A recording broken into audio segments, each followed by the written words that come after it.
রায়ানের করা কাণ্ড দেখে খুশি হলো পারুল। সম্পূর্ণ জানতে ভিডিওটিতে একটি লাইক করে দেখতে থাকো। গল্পে শুরুতেই দেখা যায় রায়ান লুকিয়ে লুকিয়ে পারুলের বলা কথাগুলো শুনতে থাকে। এরপর পারুল সংযুক্তা ম্যাডামকে উচিত শিক্ষা দেয় আর বলে, ম্যাডাম আপনি যতই বাড়াবাড়ি করুন না কেন, আসল ট্যালেন্ট কখনো ধামাচাপা দেওয়া যায় না। সত্যিটা একদিন বেরিয়ে আসেই। আর আপনি যেভাবে আমাদের মতন মেয়েদেরকে অপমান করেছেন তার শাস্তি তো আপনাকে পেতেই হবে।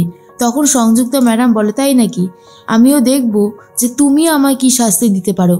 উল্টে তোমাকে যদি আমি 7 দিনের মধ্যে এই কোম্পানি থেকে বার করে না দিই তো আমার নাম সংযুক্তা নয়। কিন্তু পারুলও চ্যালেঞ্জ করে, 7 দিন কি 7 জন্ম চেষ্টা করলেও আমাকে এই কোম্পানি থেকে বার করতে পারবেন না। আর আমি আপনার চেয়ারে বসবো CEO ম্যাডাম হয়ে।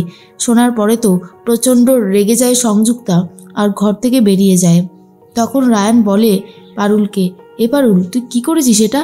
তুই তো জানিস না যে তুই ম্যাডামের মনের মধ্যে ঠিক কতটা আগুন জ্বেলে দিয়েছিস। তোর যেই কাজটা না, এটা দেখে আমার দারুণ লাগছে। তখনই পারুল বলে, কি করব বল, এছাড়া আর কি কোনো উপায় ছিল? ম্যাডাম কথায় কথায় শুধু অপমান করবে আর সেই অপমান আমি সহ্য করব, সেটা আর হবে না। এবার ম্যাডাম দেখবে যে এই নারাগোয়ালের বিটি ঠিক কী করতে পারে। তার মধ্যেই অফিসে বসেই রায়ান পারুলের দিকে তাকিয়ে কংগ্রাচুলেশনস বলতে থাকে। আর এসব দেখার পরে সন্দেহটা সবারই আরও বাড়তে থাকে। আর তখনই ধ্রুব ভাবে, ব্যাপারটা কি হলো? এই রায়ান আমাদের যে শত্রু টিম তার সাথে হাত মেলাতে চাইছে নাকি? না, ব্যাপারটা তো খুব একটা ঠিক লাগছে না। আর সংযুক্তারও এটা দেখে অবাক লাগে। তার জন্য দুজনকে ডেকে পাঠায় আর রেশমিকাকে জিজ্ঞেস করে, আচ্ছা এই রায়ান আর পারুলের মধ্যে সম্পর্কটা ঠিক কী? ওদের মধ্যে মনে হচ্ছে বন্ডিংটা খুব ভালো। তখনই রেশমিকা বলে, ম্যাডাম ওরা তো হাজব্যান্ড ওয়াইফ। আর এটা জানার পরে সংযুক্তা পুরোপুরি অবাক হয়ে যায় আর বলে, কি বলছোটা কি? এটা তো আমরা জানতেই পারিনি। রেশমিকা তখন বলে, হ্যাঁ কোনো একটা পরিস্থিতিতে পড়ে ওদের বিয়ে হয়েছিল এটুকু জানি, কিন্তু ওরা এই বিয়েটাকে অতটাও মান্যতা দেয় না। এরপর সংযুক্তা ডেকে পাঠায় ধ্রুবকে আর বলে, ধ্রুব তোমাকে আমি একটা কথা জানাবো, যে কথাটা জানলে তোমার পক্ষে সুবিধাই হবে। কারণ যতই হোক আমি তো চাই যে তুমি আরও বেশি বেটার পারফরমেন্স করো। তো তোমার টিমের ওই যে রায়ান বাসু আর এদিকে হচ্ছে শালিনীর টিমে পারুল চক্রবর্তী, তুমি কি জানো এরা হাজব্যান্ড ওয়াইফ? আর শুনে তো পুরোই অবাক হয়ে যায়। ধ্রুব তখন বলে, কি বলছেন কি ম্যাডাম? সংযুক্তা ম্যাডাম তখন বলে, হ্যাঁ আমি একদম ঠিক কথা বলেছি। তাই আমি কিন্তু জেনে গেছি ওদের দুর্বলতা ঠিক কোথায়। ওদেরকে না আলাদা আলাদা টিমে কাজ করাও। তুমি তোমার টিমের রায়ানকে কাজ করাও আর শালিনীর টিমের পারুলকে কাজ করাবে। তাহলেই আমাদের কোম্পানির জন্য বেটার হবে আর তোমাদের দুজনের জন্য বেটার হবে। এরপর ধ্রুব বলে, ঠিক আছে আপনি কি বলছেন বুঝে গেছি। এরপর রেশমিকাদের টিমে একজন বলতে শুরু করে দেয়, বলে যে আমাদের খুব তাড়াতাড়ি উইন্টারের যে পোশাকের কালেকশন সেটা নিয়ে আমরা পোশাক লঞ্চ করব। তো আমরা চাই যে তোমরা যারা নতুন জয়েন করেছো তারা অন্তত কিছু আইডিয়া দাও। আর আমাদের টিমের হয়ে লিড করবে রায়ান বাসু আর শালিনী ম্যাডামের টিমের থেকে লিড করবে পারুল চক্রবর্তী। পারুল তো শুনে খুব খুশি হয়ে যায়, নতুন কাজের দায়িত্ব, নতুন কাজ অফিসে, আর এখানেও নাকি কম্পিটিটর হিসেবে রয়েছে রায়ান বাসু। তখন পারুলের টিম মেম্বাররা বলতে থাকে, পারুল তুমি কিন্তু একটা ফাটাফাটি ডিল পেয়েছো, আমরা জানি যে তুমি এইটাতে জিতবে।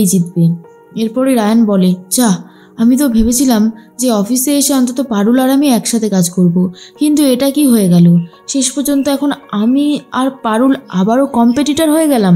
বাপরে, ভাবতেই তো কেমন একটা যেন অবাক লাগছে। এরপর সংযুক্তা বলে, দেখো না পারুল, এমন ব্যবস্থা করেছি না যে তুমি অফিস থেকে তো বের হবেই, তোমার পার্সোনাল লাইফেও জাস্ট তছনছ হয়ে যাবে সব কিছু। চাইলেও তুমি আর আটকাতে পারবে না। আমি এটার জন্যই তো অপেক্ষা করছি, এখন দেখা যাক কতদূর কি হয়। এরপরেই পারুল তখন বলে, কিরে তীরপিণ্ডে, শেষ পর্যন্ত আবার তুই আর আমি কম্পিটিশনে নেমে পড়লাম। রায়ান বলে, মনে হচ্ছে এ জন্মে তুই আর আমি শুধু কম্পিটিশনই করে যাবো, বুঝলি তো। যাই হোক, এবারে কিন্তু আর ইউনিভার্সিটির ময়দান না, এবারে হলো কাজের ময়দান, দেখা যাক কে জিততে পারে। এরপর দাদু আর পিসিমণি দুজন মিলে কথা বলতে থাকে। তখনই পারুল এসে সবটা বললে দাদু বলে, ওই ম্যাডাম তো আর জানে না ন্যাড়াগোয়ালের বিটিদের সাথে লড়ার কি ফল হতে পারে। পারুল তুই দেখিয়ে দিবি, ন্যাড়াগোয়ালের বিটিরাও খুব একটা কম যায় না। পারুল তখন বলে, তুমি কিচ্ছু চিন্তা করো না দাদু, ওই ম্যাডাম এর পরের থেকে আর কাউকে অপমান করতে ভয় পাবে। শুধু একটু দেখতে থাকো যে কতদূর কি আমি করতে পারি। কিন্তু ওই তীরপিণ্ডের সাথে আমাকে আবার কম্পিটিশানে নামিয়ে দিয়েছে, এটা ভাবলেই কেমন একটা লাগছে। দাদু তখন বলে, আরে চিন্তা কেন করছিস, সব ঠিক হয়ে যাবে, তুই জিতবি, আমি তোকে বলছি, মিলিয়ে নিস। এরপর রায়ান বলে, দাঁড়াও দাঁড়াও, এই রায়ান বাসুকে হারানো না অত সহজ না, আমি আমার ঠিক বেস্টটা দিয়ে জিতে যাব, এই কথাটা তোমাদেরকে জানিয়ে রাখলাম। কিন্তু দাদু তখন একটা কথা বুঝতে পারে, যেভাবেই হোক এদের দুজনের মধ্যে ভালোবাসা হয়ে গেছে, কিন্তু সেটা এরা দুজন স্বীকার করবে না।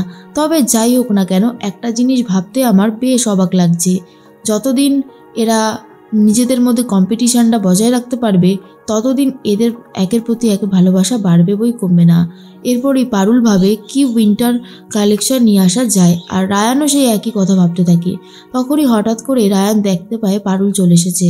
পারুল বলে, কিরে তীরপিণ্ডে, কি ভাবছিস? তখনই রায়ান বলে, ভাবছি তো এটাই যে কি কালেকশন বানানো যায়। তখন পারুল বলে, কেন? এটা ভাব না যে তুই যেটা বানাতে চলেছিস সেটার সাথে যেন তোর কোনো রিলেটেবল কিছু থাকে, এমন কিছু কর। আর পারুল তখন আসেইনি, শুধু জাস্ট কল্পনার মাধ্যমে পারুলকে দেখেছিল রায়ান। এরপর দরজা টকটক করতে থাকে পারুল, আর পারুল তখন বলে, কিরে দরজা খুলতে এত দেরি হলো? রায়ান তো নিজের ভাবনার জগৎ থেকে বেরিয়ে এসে চমকে যায় আর বলে, তুই তুই এখন আসলি? পারুল তখন বলে, হ্যাঁ আমি আবার কখন আসবো, এই তো আসলাম, এই দেখ তোর জন্য আমি কিনে এসেছি। এরপর রায়ানকে একটা সোয়েটার দেয়, যেটা কিনা পারুল নিজের হাতে বুনেছে উল দিয়ে, আর বলে, দেখ তো ভালোই লাগছে তো। তখন রায়ান বলে, ভালো লাগবে না? তুই তো এতদিন ধরে এটাই বুনছিলিস, খুব পছন্দ হয়েছে আমার। এরপরেই সেই সোয়েটারটা নিয়ে নেয়, আর পারুলের আইডিয়াটাই বারবার করে মাথায় ঘুরতে থাকে রায়ানের। এরপরে গোপাল আর রুক্মিণী ফোন করেছে পারুলকে, আর পারুল তখন বলে, আমাদের কম্পিটিশান এখনও বজায় আছে রুকু দিদি। আচ্ছা রুকু দিদি, তুমি আমাকে একটা কথা বলো, এই যে রায়ান আমার জন্য এত কিছু করে, কিন্তু সবসময় কম্পিটিশানে কেন নামে, বলতে পারবে কি পাওয়ার জন্য ও কম্পিটিশানটা করে? রুক্মিণী বলে, সেটা তো আমি বলতে পারবো না পারুল, কিন্তু রায়ান যে কেন কম্পিটিশন করে সেটা শুধু রায়ানই জানে। এরপরেই তখন পারুল যখন সবটা খুলে বলে, রুক্মিণী বলে, আচ্ছা তুমি কি আইডিয়া ভাবলে আমাকে জানিও, কিন্তু আমারও তো তন্তুজ সজ্জা বলে একটা বিজনেস আছে, যদি কোনো হেল্প করতে পারি। পারুল তখন বলে, ঠিক আছে, তোমাকে আমি অবশ্যই জানাবো। পরের দিন সকালতেই যখন পারুল অফিসে যাবে তখনই পারুলের জন্য অন্য একটা চুড়িদার নিয়ে আসে রায়ান, আর বলে, তুই আজকে এটা পরে অফিসে যাবি। পারুল তখন বলে, কেন রে, আমি এটা পরে যাই না, অসুবিধার কি আছে? দেখ ম্যাডামকে জব্দ করতে হলে আমাকে নিজেকে সব কিছু ধরে রাখতে হবে। রায়ান বলে, আরে তার জন্য নয়, আমি চাই যে তুই এই পোশাকটা পর, তোকে তো চুড়িদারে দেখতে দেখতে আমি বোরিং হয়ে গেছি, অন্তত এই ড্রেসটা পর, দেখি তোকে কেমন লাগে। আর এটা শোনার পর তো পারুল আর কোনো তর্ক না করেই রায়ানের দেওয়া পোশাকটা পরে নেয়, আর সেইভাবেই চলে যায় অফিসে। এরপর যখন উইন্টার কালেকশনে দেখাতে বলে যে রায়ান আর পারুল কি আইডিয়া ভেবেছে, তখন রায়ান পারুলের বানানো সোয়েটারটাই দেখিয়ে দেয়, যেটা সবার খুব পছন্দ হয়। আর এটা দেখার পরে পারুল খুব খুশি হয়ে যায় আর ভাবে, আমার দেওয়া সোয়েটারটাই রায়ান যে এভাবে দেখাবে এটা তো আমি ভাবতেই পারিনি, আমার দেওয়া জিনিসের ওর কাছে এত গুরুত্ব, আর এর জন্যই পারুল খুব খুশি হয়ে যায়।